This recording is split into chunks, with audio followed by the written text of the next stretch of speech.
श्री राम गोपाल भारद्वाज भारद्वाज ज्योतिष केंद्र में आपका स्वागत करता हूं। जैसे कि हमारी सीरीज चल रही है मेष लग्न से मीन लग्न तक मांगलिक योग के बारे में, मांगलिक दोष या योग।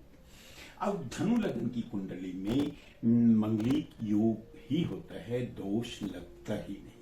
ये मांगलिक योग दोष कहीं कुंडली में धनु लग्न की अगर कुंडली है तो जातक कभी भी मांगलिक नहीं होता, चाहे क्योंकि त्रिकोण का स्वामी प्लस वही खर्चे का मालिक अगर मंगल पूर्ण रूप से केंद्र में बैठा है, त्रिकोण का मालिक पंचमेश का मालिक जो है पूर्ण रूप से केंद्र में बैठने के कारण वो बहुत ज्यादा लाभ देने वाला ग्रह हो गया।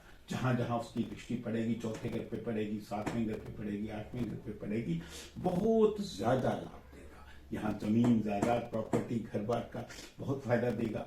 इसी तरह से पत्नी पे दृष्टि पड़ने के कारण पत्नी को लाभकारी रहेगा। इसी तरह से आठवें घर पे दृष्टि पड़ने के कारण पूर्ण रूप से लाभकारी रहेगा।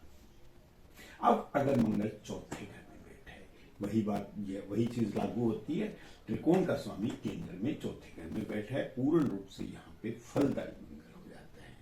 जमीन जायदाद प्रॉपर्टी घर बार मकान सब कुछ देने वाला ग्रह और इसकी अच्छी दृष्टि शुभ दृष्टि पूर्ण रूप से पार्टनर हाउस पे पड़ेगी, तो इसकी दृष्टि कर्म के स्थान पे प्लस आमदन के स्थान पे पड़ने के कारण हर जगह से लाभ देने वाला ग्रह हो गया।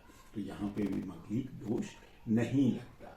इसी तरह से मंगल अगर पार्टनर हाउस में बैठ गया, सेवंथ हाउस में बैठ गया, चाहे ये विपरीत राशि में बैठा है, लेकिन त्रिकोण का मालिक केंद्र में बैठने के कारण, त्रिकोण का मालिक इसका ये बुद्धि का भी घर होता है, हमारा पंचमेश है, तो इसमें लव मैरिज का योग होता है, लव प्रेम का, पत्नी से प्रेम करने वाला ग्रह होता है बहुत। तो वो मांगलिक दोष कैसे लग सकता है? और इसकी दृष्टि लगन पे पड़ेगी, इसकी दृष्टि धन स्थान पे पड़ेगी, पूर्ण रूप से धन देने वाला ग्रह भी हो गया पूर्ण रूप से, और इसकी दृष्टि कर्म के स्थान पे पड़ने के कारण पूर्ण रूप से हर लिहाज से कर्म में फलदायी होगा।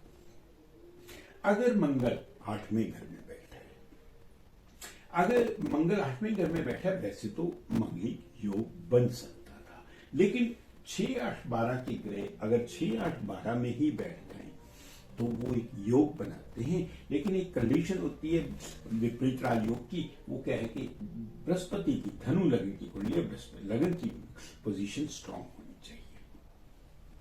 तो ये अगर ये 6 यहाँ पे 8वें घर में बैठा है, तब भी नीच का होकर भी ये राजयोग बना रहा है। अगर बृहस्पति की स्थिति अच्छी होने के कारण विपरीत राजयोग इसको कहते हैं, पूर्ण रूप से लाभदायक बन जाएगा, फल देने वाला ग्रह बन जाएगा पूर्ण रूप से। अगर यही मंगल 12वें घर में बैठा है, वही होकर बैठा है, तो अपनी स्वयं राशि पे बैठा है, अपने घर का नुकसान कभी कोई ग्रह नहीं करता।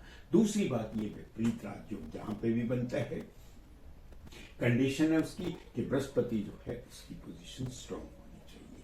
और एक और बात यहाँ पे बताना चाह रहा हूं मैं, अगर यहाँ पे चंद्रमा की पोजीशन भी 6, 8, 12वें घर में चंद्रमा, क्योंकि चंद्रमा इस घर में या तो अपनी स्वयं राशि में बैठेगा, या उच्च का होकर बैठेगा, या नीच का होकर बैठेगा।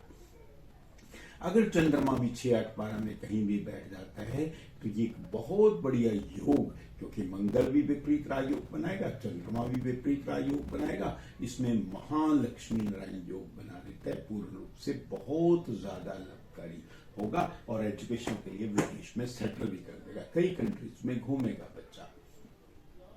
God bless you. जिन लोगों ने अभी तक मेरा चैनल सब्सक्राइब नहीं किया, Bhardwaj Jyotish Kendra, they are requested to subscribe my channel. बहुत जल्दी मिलते हैं अगले वीडियो में। God bless you all.